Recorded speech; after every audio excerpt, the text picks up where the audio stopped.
Hello viewers, இங்கே பாருங்கள். இதில் வெங்காயம், தக்காளி, ஒரு 3 வெங்காயம், ஒரு 3 தக்காளி பொடியாக கட் பண்ணி போட்டு, உங்களுக்கு காரம் எவ்வளோ தேவையோ, பச்சை மிளகா ஒரு 2 பச்சை மிளகா, உங்களுக்கு காரம் தேவையில்லைன்னா ஒரு பச்சை மிளகா போட்டுக்கலாம். மிக்சியில் போட்டு ஒன்றும் பதமாக அரைச்சி வச்சுக்கணும். அரைச்சிட்டு இந்த மாதிரி பார்த்தீங்களா ப்ரெட்டு, இந்த ப்ரெட்டு லைட்டாக சூடு பண்ணிவிட்டு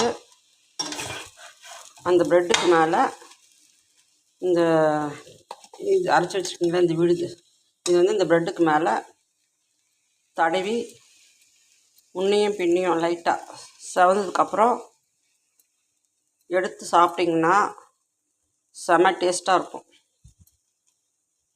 இது பேர் கார்ன் டோஸ்ட். ஓகே விவர்ஸ், பாருங்கள், லைக் பண்ணுங்கள், சப்ஸ்கிரைப் பண்ணுங்கள், ஷேர் பண்ணுங்கள். தேங்க்யூ.